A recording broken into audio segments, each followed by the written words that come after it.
So this council member wants to introduce gun legislation for drivers so that they can protect themselves.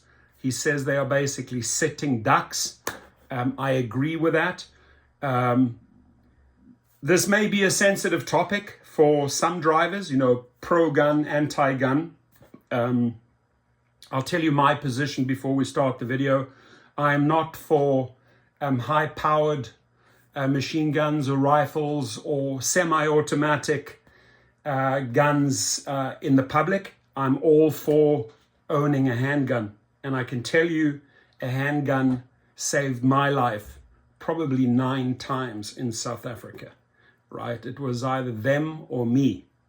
So if it wasn't for that, right? And I still, from a teenager till this very day, if it wasn't for that, I'd be 6 feet under the ground. So I am for this. I am for the drivers being able to arm themselves, right? Because it is not right that someone gets into the back of our car and can slit our throat or can shoot through our head, right? And not only that, goes beyond that, it is Uber, Lyft, and all the companies' duty to make sure we don't have thugs in the car and to tighten up the system so that this doesn't happen. So I'm behind this person.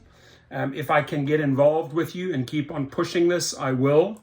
And I do want your opinion. The only reporter to talk to that councilman. He tells me his daughter was killed while driving for Lyft. He believes that if she was able to have a gun with her inside the car, that she would still be alive tonight. Hadn't slept.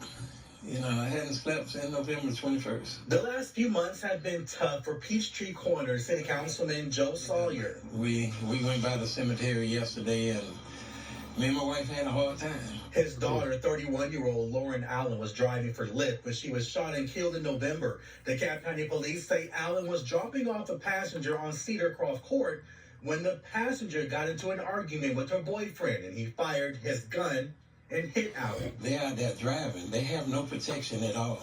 So we need to do something. That's why Councilman Sawyer wants to draft up a proposal that allows rideshare drivers to carry a weapon. They got to let them carry. They got to protect themselves. If my daughter had a gun that night, she could have protected herself. Between speaking engagements, or going to different recruiting events for work, things like that. So I travel pretty frequently. Well-known author Cedric Norris Jr. uses both Uber and Lyft when traveling for work.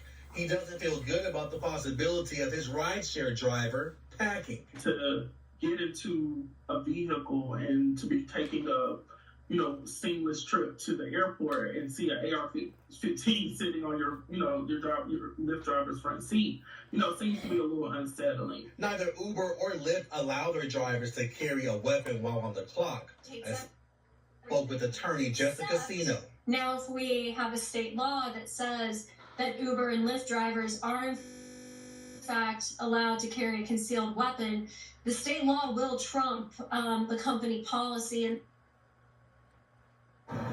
Channel 2's Larry Sproul joining us back live now from DeKalb County, as we said. And Larry, what are Uber and Lyft saying about this tonight? George, I reached out to both Uber and Lyft, and neither company got back to me for a statement at least. And the attorney tells me that if this law does pass, that both companies will probably fight it. They will also... There we go. They'll fight it, right? They don't have any comment, but they'll fight it because they're not in the cars. Logan Green, John Zimmer, Dara Khosrowshahi are not in the cars. But ladies and gentlemen, I want to remind you, Dara Khosrowshahi and all of these people have armed security, right? Dara Khosrowshahi pays $2 million a year to protect his ass because he knows people are after him, right? And believe me, those people are armed, right? There's enough footage to show that his guards around him are armed. So what's good for the goose is not good for the gander, right? And like he said here, the attorney said, we will fight that. So even if they would bring in legislation that you can have a gun in a specific state, Uber and Lyft will fight that. Doesn't that tell you everything? That tells you absolutely everything. And that rider earlier on, it was a little bit dramatic, right? I very much doubt a driver is going to get in his car and put an AK-47 on the seat, right? It's not going to happen. It's going to open up massive problems for that driver. He or she knows that. But a concealed weapon, maybe, I don't know, maybe in your jacket, or maybe in the cubby box, or somewhere hidden away where the rider can't see it. If things do go wrong, you know, there's that chance, 1 out of 100 or 1 out of 500 it goes wrong, you are prepared, right? So I would like to help this councilman. Please team up with me and let this going. And I respect every single opinion here when it comes to guns, right? All I can speak is from my own opinion, that if it wasn't for a 9mm, or if it wasn't for a machine gun in the army, I would have been dead 9 times, right? It was either me or them. They paid the price. You can conclude what that means, right? So I have one all times on me. God forbid somebody tries something, right? I'm not afraid to use it. And other drivers have used it. And it's sent a strong signal in certain communities that some drivers, although Uber and Lyft prohibit it, are armed. So be very, very careful when you get into our cars, because there are many drivers out there that are armed. And again, I respect your opinion. I'm just telling you what I think is right.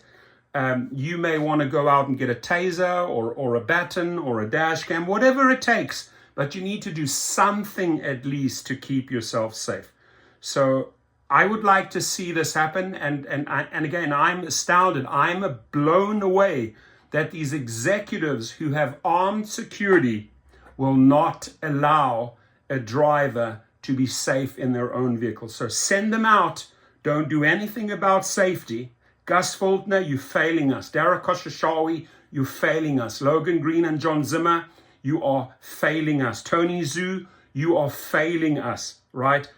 Jen Rathenberger, Hakitz, or whatever his name is at Lyft, you're failing us. You're absolutely failing us when it comes to safety. And I think it's just absolutely disgusting that they would fight this, that they would not allow drivers to keep themselves safe. Please leave your comments below. This is a very interesting topic. I want to hear all your opinions, good or bad, nice or ugly, pro or not. It doesn't matter. What do you think? And again, councilman, hit me up. You have a voice here.